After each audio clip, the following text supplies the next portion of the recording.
Imagine stepping off a luxury steam train in 1885.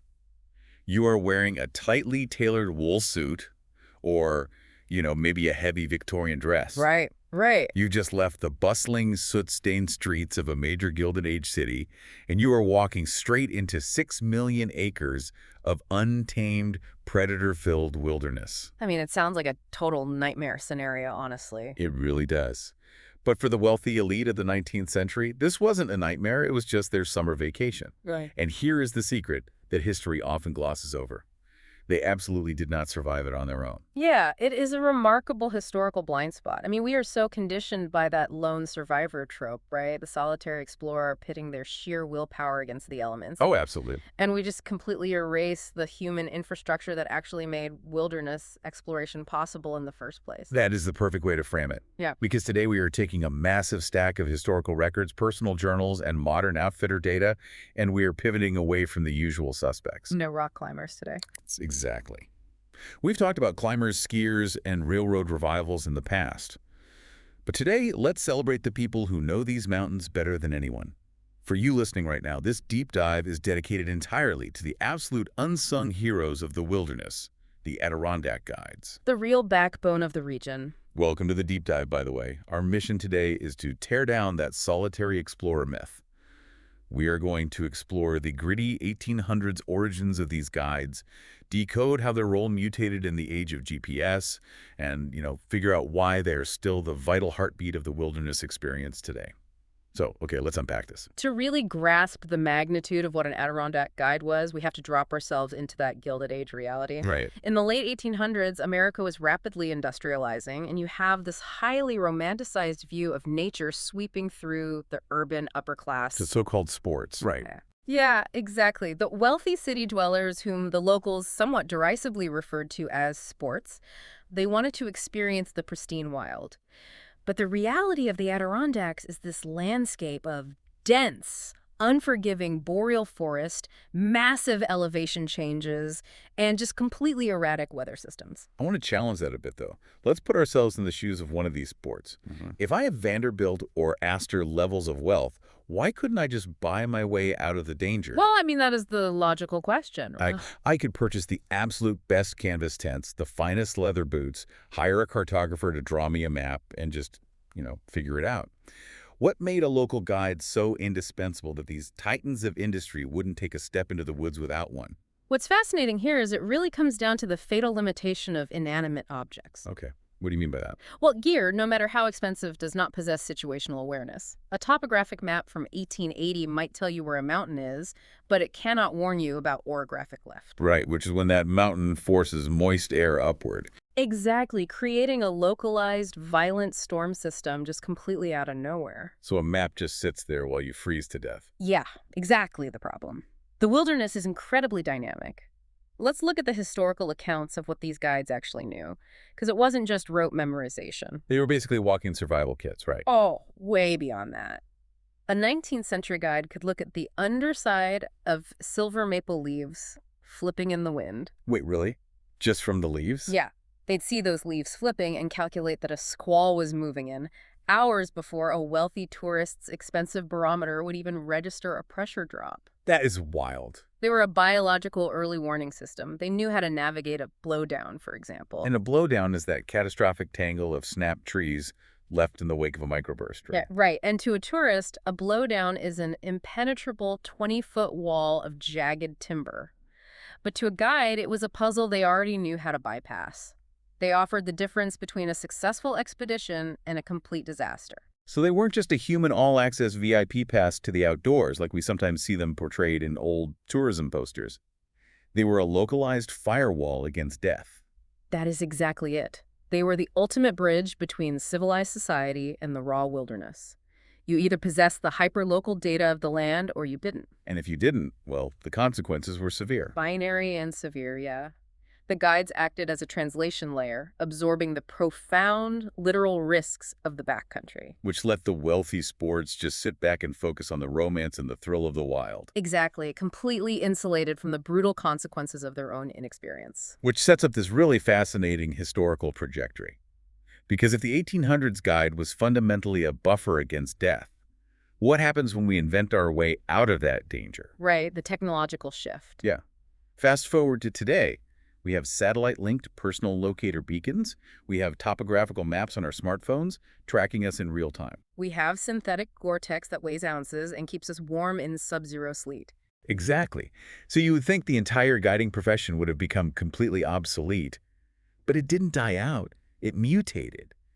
How does that 1800s pioneer spirit translate into today's world of GPS and modern gear? Well, the pure, desperate survival aspect is certainly less prominent for the modern visitor. But the sources reveal that the scope of a modern licensed Adirondack Guides expertise is arguably wider than ever. Licensed guides really do it all today. They absolutely do. They are leading high-stakes whitewater rafting trips, navigating the grueling vertical ascents of the high peaks, managing hunting and fishing expeditions. Not to mention kayaking, snowmobiling, and multi-day winter expeditions. Right. They are absolute polymaths of the mountains. But here's where it gets really interesting for me. I can pull up an app right now that gives me the exact coordinates of a trail, the elevation profile, and the current weather radar. Sure, anyone can. So if I'm a skeptic listening to this, I'm thinking, I don't need a human to tell me where north is. Yeah. But today's guide is less of a human compass and more of a wilderness translator, right? That is a great way to put it. They turn a simple trip into an adventure you'll never forget. They are functioning under a completely new hybrid identity. Part teacher, part safety expert, and part storyteller. Yes. And we really need to look at the mechanics of that teaching aspect because it is the core of their modern value. Because technology gives you data, but it doesn't give you comprehension. Precisely. Let's take whitewater rafting as a prime example of this. When a modern guide is taking you down the Hudson River Gorge, they aren't just sitting in the back steering the boat and keeping you alive. Right. They are actively teaching you how to literally read the water. Exactly. Well, what does that actually mean in practice? Because, I don't know, it sounds a bit mystical. I get that, but it is pure applied fluid dynamics. A guide will point to the rapids ahead and teach you to look for the V shapes on the surface of the water. Okay, the V-shapes. Yeah. If the point of the V is facing downstream, it means water is funneling deeply and cleanly between two obstacles. So that is your safe shoot.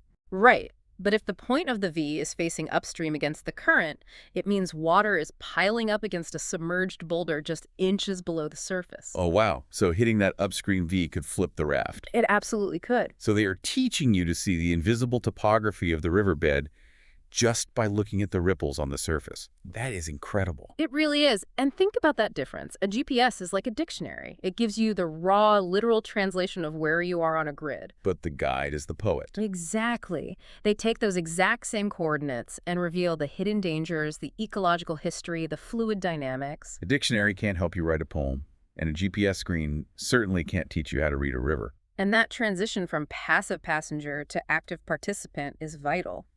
Why is the storytelling and teaching aspect just as critical as safety today? Because by teaching visitors to spot that upstream V or spot wildlife like the tracks of a pine marten on a winter trail, guides are fostering critical thinking. They are building a deeper situational awareness. Exactly, in an environment where people normally shut their brains off. This active engagement prevents visitors from relying blindly on their screens. It grounds them entirely in the physical reality of the environment. And then there is the storytelling element, which the sources emphasize heavily. They aren't just giving a lecture on ecology. They are contextualizing the physical pain of a hike, like when you are burning out your quads walking up a steep incline. The guide is weaving in the lore of the loggers who cleared that very path a century ago. Or explaining the glacial retreat that carved the valley you are looking at. It completely changes the texture of the trip. It really creates a multi-dimensional experience. The landscape stops being a static backdrop for a selfie and becomes a living historical text. Which brings up a phenomenon in the research that I really want to poke at. So, what does this all mean for the listener? The notes mention that families come back year after year to work with the exact same guide. Yes, not just the same outfit or company, but the specific individual. Right. So why do families keep going back to the same person instead of just trying someone new? I mean, let me play devil's advocate for a second. Sure, go ahead. If I am hiring someone to take my family into the woods every single summer, aren't I just outsourcing my own competence? Doesn't relying on a guide actually make a family less capable of surviving on their own? It is a very logical assumption to make, but the data on wilderness education suggests the exact opposite. Really? Yeah. If we connect this to the bigger picture, the true value of knowledge is how it is applied and shared. A true guide does not function as a crutch. They function as scaffolding. Explain the difference. How is it scaffolding? Well, the relationship is not transactional, it is deeply pedagogical. When a family returns to the same guide over a decade, they're establishing a long-term educational baseline. Oh, I see. The guide watches the children in that family grow up, assessing their physical capabilities and their mental maturity. So the first year, the scaffolding is highly structured. Right. Maybe it is a gentle, flatwater kayak trick where the guide is heavily managing the risk. But a few years later, recognizing the family's increased competence, the guide scales the difficulty. They might tackle a technical rock scramble in the high peaks. Exactly. The guide steps back, allowing the family to make decisions and read the terrain themselves, only intervening if a critical safety threshold is crossed. So you aren't an eternal passenger.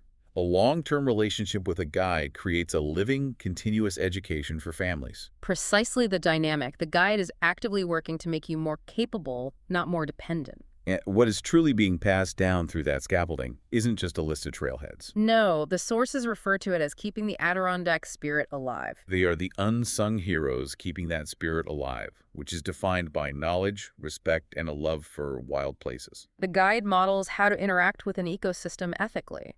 When to turn back due to weather, how to minimize your footprint, how to respect the land. Passing down a legacy of respect for wild places that spans generations. That behavioral modeling is incredibly powerful. It is generational mentorship.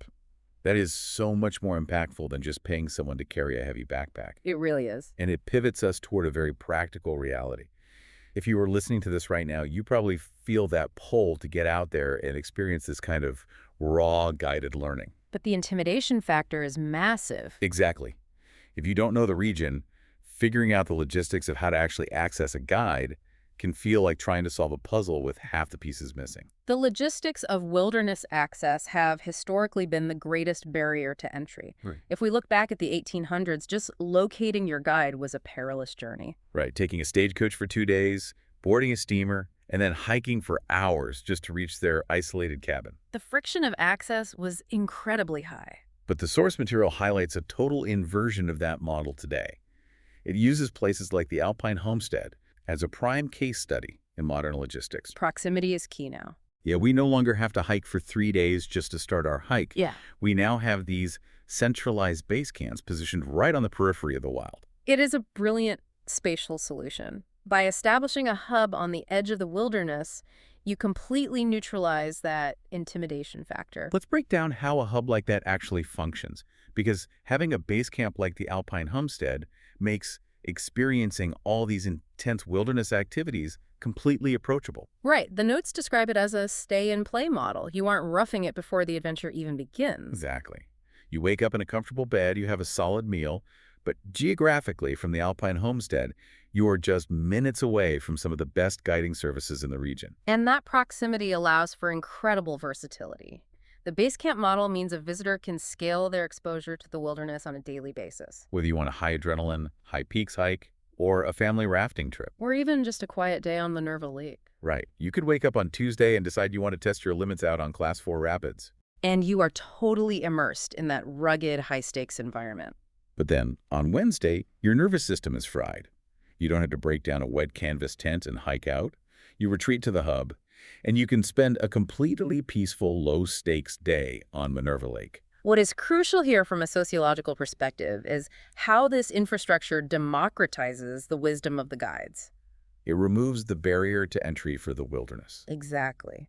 When the logistics are streamlined, the wisdom of the guides can reach a broader audience. It encourages more people to step out of information overload and into tangible, real-world learning. It gives them the confidence to step away from abstract digital knowledge. You don't have to be a survival expert to show up anymore. The guides make it easy and memorable. You just show up at the base camp, and they take over the translation of the wilderness. It bridges the gap between our heavily insulated modern lives and the undeniable reality of the natural world. We have covered so much ground today. We started by tearing down the lone survivor myth, looking back at the 1800s city sports needing survival help. We watched that profession mutate in the face of GPS and modern gear. turning today's guides into modern polymaths who act as teachers, storytellers, and safety experts near hubs like the Alpine Homestead. We examine the psychology of generational mentorship, too.